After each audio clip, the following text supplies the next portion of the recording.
ban more XP laners, limit more of your heroes, because if all else fails, if you do ban all the XP laners, the Arlet's still available for boots. Nothing much for Aura here, so they have to be very, very concerned, or they have to be very careful with what they ban in the XP. Well, the fact that they have a great roaming player in Onic as well with a wide hero pool, that's what makes it so difficult for Coach St. DeLucas to try and crack, right, the code of Onic that's so multifaceted here.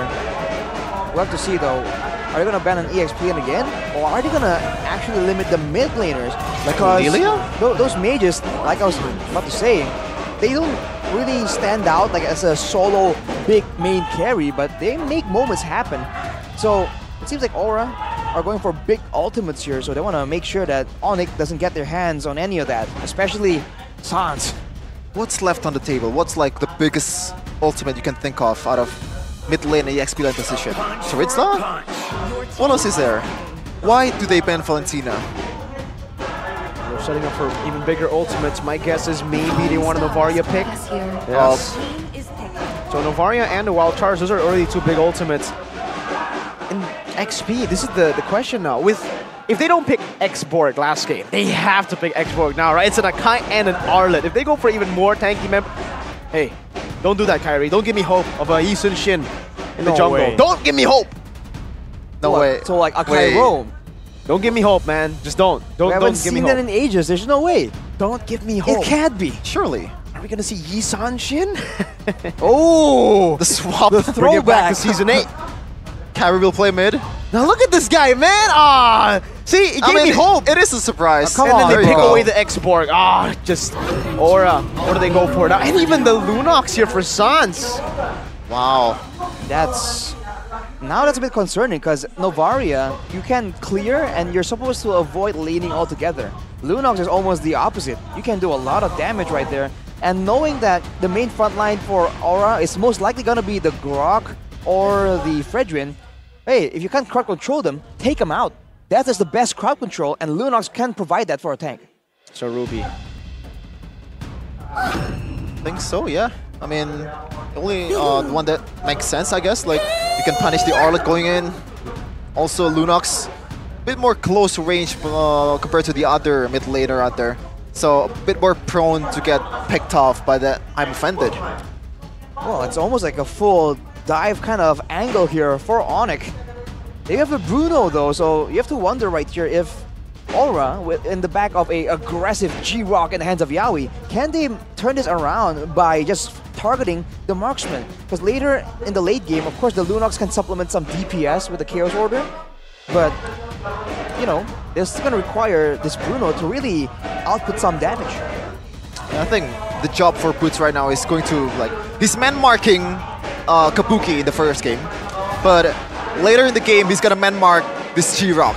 He's going to get him away from the Lord Pit, but we're going to see if that's going to happen. Yaoi a chance for redemption against Keyboy. So far, 3-0, 3-1 for both of this guy. Game number 2 of Onic versus Aura is on the way in the Land of Dawn. A freeze at the start, trying to delay the minion waves from crashing in to give them a bit of prio. But we'll see in this matchup, they have so much shred, man. Boots on the X-Borg and Sans on the Lunox. Yeah, I feel like Gugun's going to be having a very tough time here. He's going to be the main guy in the front, and he's also going to be taking all this chip and shred damage from the side of Onic. I feel like, you know, we'll see if I'm correct, but I feel like in that mid-game, he's going to be having a terrible, terrible time. For sure, but he can play through those CCs though. But Kyrie, speaking of CC though, this guy is... We've seen a lot of miraculous plays by this guy on any hero, and Akai is one of them. 4-man pin in the bottom lane, still remember? Yeah. Kyrie. Yep. The signature of Kyrie, retreat battle there, and Kyrie actually wins it out over Gugun on that Fredrin. An early lead for the Akai. Also, items, Arashi. Arlet with the Keyboy with the signature, no boots, no roam boots, early. Yeah, he wants... I don't think he's trying to outmaneuver anyone. He wants to rely on his strong suit right here. The fact that he can just sit there and just take some damage, regen it, and hold his ground. Looking at the emblems though, in the later stage of the game, Kabuki will be doing a lot of damage, but so will Albert, man. With the Fatal, oh man, and the weapon mastery, this Bruno definitely has huge snowball potential. Rashi, we finally see something different from Gugun right now. He's actually taking Inspire instead of Thrill on a Fredrin. Why do you think that is?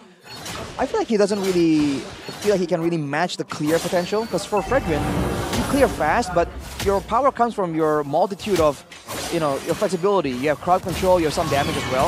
With the Inspire, he can have a lot more tools to both engage by dashing forwards, with a knockup, or to get out of a sticky situation. And against Onic, like I said, he's going to be having a tough time, he's going to need it. People already poking Yaoi down there.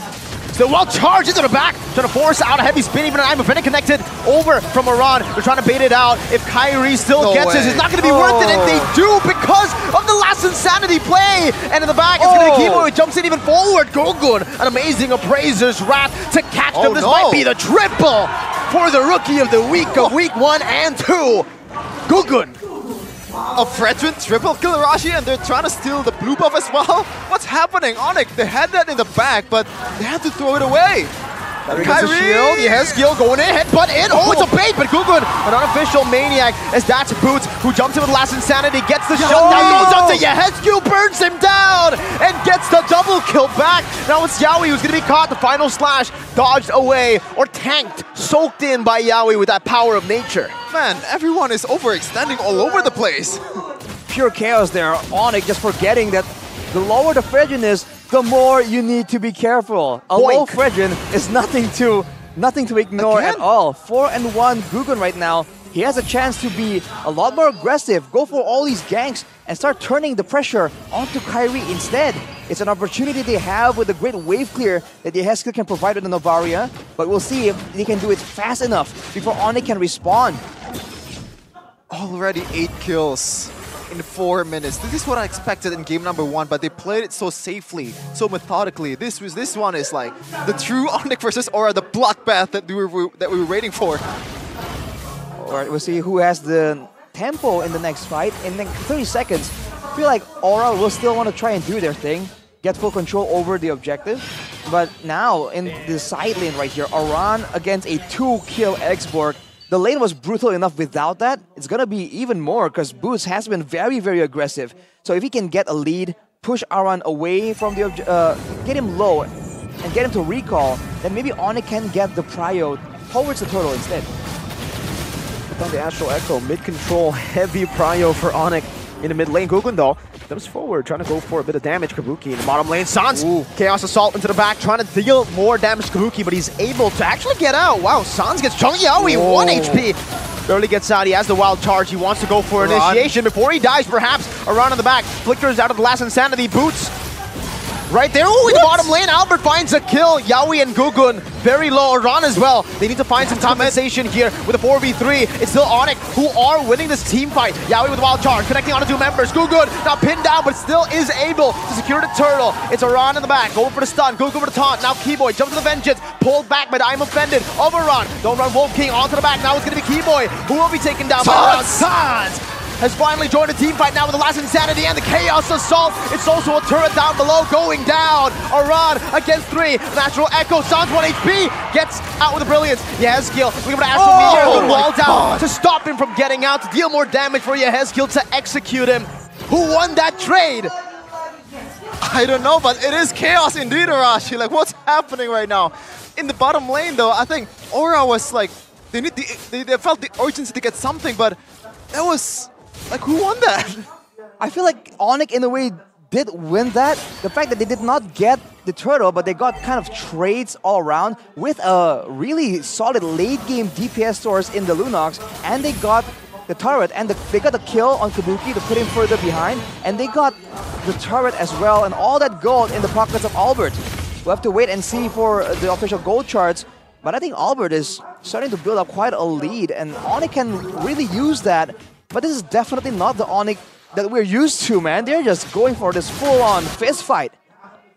We're used to see Onic dominating the game from the get-go, and right now they're down about 300. Not much of a lead though for Aura, but it's still a lead indeed against the Invincibles in Onic. Taking a look at the items for now. Molten Core for both junglers. Kyrie is definitely up in the curve. And with Aura equalizing, the goal line isn't that far apart actually. Of course, Albert has the power spike in the Berserker's Fury, but now Kabuki has the Golden Staff, so a lot more passive procs. Can Guggen get a play though? Guggen onto Sans. Albert gonna be the target for Aran. He flickers, I'm offended. Now Sans all alone in the back. Oh, it's a good shot into the back right now, but Kyrie is able to peel for his team. Keep the vengeance, and it's Yaoi who's pinned down against the enemy turret. Kabuki rotating over. Guggen looking for the taunt, not able to connect it. It's Sans traded in for Yaoi. A trade, more value for Aura. The jukes though from Albert, he knew that the wild charge is coming and just evades it, sidestep away, you know, one step away from Yaoi, and that way it didn't connect. Managed to escape, but Boots might be in trouble. He is, pops in the last insanity before the Faraga armor gets taken down. Guggen already a quarter of HP. Keyboy, final slash in the back, and Kabuki's the one who gets it, despite Guggen getting full CC'd. A taunt over, Guggen out with a knockup. Keyboy gets baited in by Guggen, and Yehezkiel picks up the kill. 1,000 gold lead now for Aura. Man, both teams just going at it, but Aura once again showing the neutral objective play. After the tempo play on the top side, they just rush there, and Onic, they're trying their best to really match the kind of speed, the rotations, but they're really trying to force a lot of these fights. It's almost like they have to stabilize for a bit longer before they do anything, because this is not how they usually play. This is not how they want to be playing either. We've talked about the retro battle between Guggen and also Kyrie, but so far the one who's taking it is none of them. Even in the first game, there has been some moments where Keyboy stole it. Keyboy, and then now, was it Kabuki? Yep, Kabuki.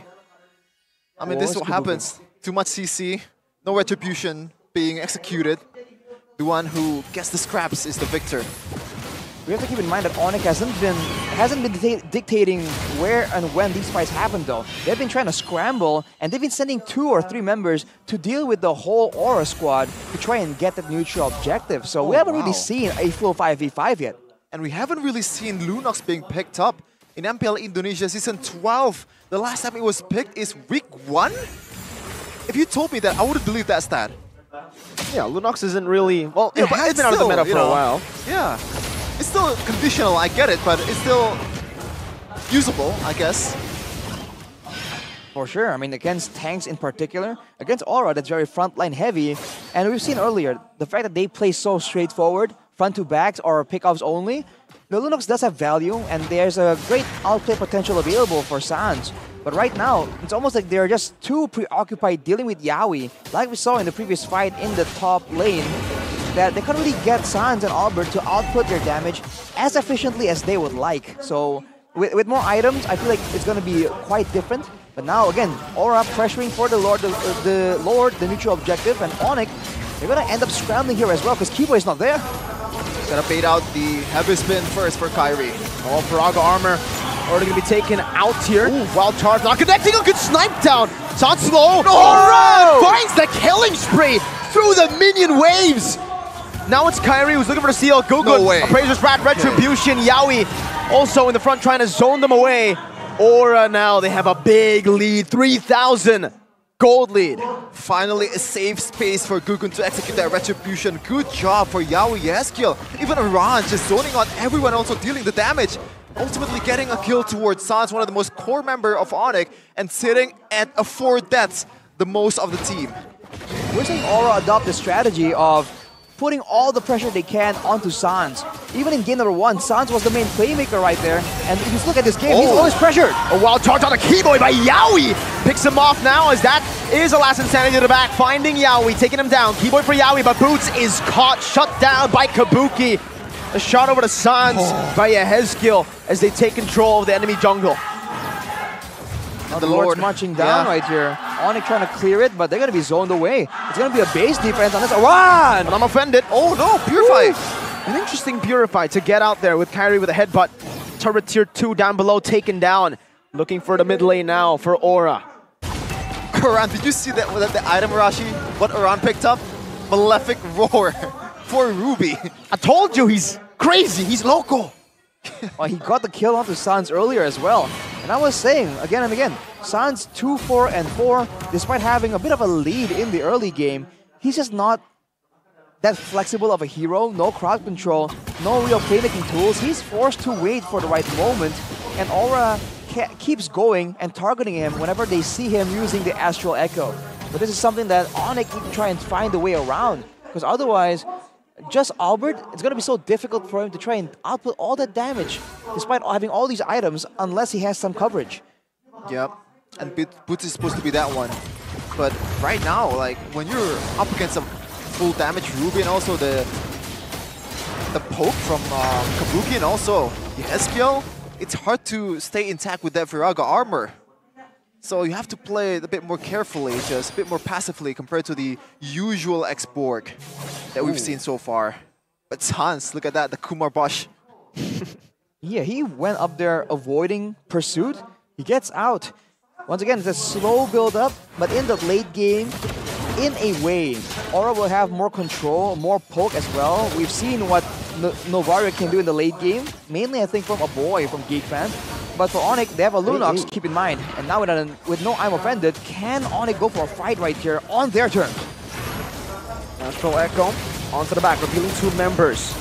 Kyrie, not going to red tree this one. Gugun is actually the one who utilizes his red tree. Now 2 levels up on Kyrie. Sans, is that a power spike that we need to note? The Holy Crystal, 12 minutes in. What a guy, what a rookie, what a player, Gugun. The first time he's played at MPL Indonesia Season 13, the highest stage of Indonesia, and he stepped up, being already one of the better junglers in MPL ID. Look at the waves right here. This favor Aura, so Onic are the ones that have to try and make something happen for now. Although with the waves meeting up near Onic's base, it might really start pushing back, but Keyboy wants a play to happen. Option to conceal, final slash, doesn't reveal anyone even. And Aura have a slow push built up in both side lanes. Everything's going right for Aura. They have the zoning. Meanwhile, Xiaoyi looking for something. Option to conceal, but Lord actually stops that play from happening. Keyboy, caught in I'm offended, able to flicker out the safety. Meanwhile, Xiaoyi, 3-man set with a wild charge, out flickers out the safety. Meanwhile, the line, Gugun, Appraiser's Wrath, now pinned down Sans, Chaos Assault. Kabuki's on a killing spree, now chasing down Albert. Gugun on the other side of the map right now, trying to survive with Impure Rage. He gets down the dash, 1 hit away, and Aran's chasing him down as well. Gugun's still 1 HP, not able to survive Gugun! My goodness! What a guy once again with the play! Gugun! Remember the name! Holy! Who is this man? He comes in and just shows Onic who is boss. And now with the control, Kyrie trying to go for a steal, but it's too risky. Albert's trying to lifesteal in the jungle, but might be too difficult with the Heskill having his eyes on the target. Gugun once again making the play happen. That's the pull down right now. Kyrie needs to use the heavy spin, but he doesn't even have it on cooldown. Around in the back now, shut down. Taken out. Gugun does the same thing to Kyrie though. Kabuki still has that ultimate. This should commit more damage. Keyboy looking for the steal. I don't think he can go for this. He gets barriered out, zoned away, and Aura 4,000 gold lead with an enhanced Lord in the 14th minute of the game. Just the oohs and the ahs from the crowd when Gugun made those play, man. Once again showing off against Kyrie. AI prediction presented by the Samsung Galaxy series now, showing that Aura, against everyone's expectations, has a close to 70% win victory rate against Onic.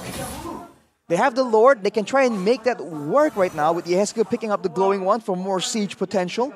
But Onic do have damage, and if you look at the items, their carries, in particular Sans and Albert, are 1 item away from just equalizing it out. So Aura actually is still, in a way, fighting against the clock. A question before the Lord Arashi. Like, what's happening with Onic? Like, what went wrong? Is it the draft? Is it just the execution? I feel like it's a bit of execution, especially early on, and now it becomes augmented by the draft. So with the game going longer and longer, I feel like there's a chance for Onic to turn this around, especially if Aura gets impatient. The charge from the Lord in the mid lane. Albert and Sans. Wow. Amazing wave clear for the Lunox. Yep, they're able to deal with it very, very quick. Now onto the bottom lane, Albert goes. Yaoi, conceal. Power of nature, boots. Last insanity to zone them away, but he will lose his Faraga armor when he dives in. Gugun now with immortality. Keyboy, final slash, not connecting. Once again, Albert already half HP. They're looking for a set. Aran has flicker. Gugun has flicker, but Aran does not have an I'm offended. And Onic. It's still Onic. Very, very well. Very well is an underwhelming statement, Mirko. That defended like Fantastic. Like, yeah, couldn't go better, I guess. Like, this is perfect defense for Onic. Like, they're not giving up a single base turret, despite this is being leveled to Lord. I think Aura now will have to just wait it out. Maybe try and get Eheskio to do the damage, but this is all they can do. They don't really have any chances to really brute force into the base due to the insane wave clear that Onic has. Now, Boots. And I'm offended this time with the Kyrie onto Boots as well. Conceal Keyboy. Wild charge by Yaoi. Forcing a Purify. 3-man taunt into the final slash. Boots gonna be taken down as Yaoi dives deep with immortality. Kyrie pinning down around. Sans very low. Taunted up. Good. Stabs him and takes him out. It's a 3-for-1 in favor of the Dragons. 3-for-1 for Aura there. Around to get it shredded immediately, but he has done what needs to be done. With 20 seconds left on the clock right here, can Aura force Onic to let go of their last remaining members? Keyboy and Albert, 2 against the world. Oh, they want to convert? Let's see, the barrier. Almost took Albert to the wrong side of the wall. Keyboy flickering in front just to die with the immortality. Tries to zone the minions away. Now with the final slash, not connecting. Yaoi finds a wild charge. There's no Purify, but there's a big bonk. And Kabuki goes for the base. 1-to-1 winning moment by Samsung Galaxy A555G. We have game 3. The fire has been ignited by Aura, especially Guggen showing off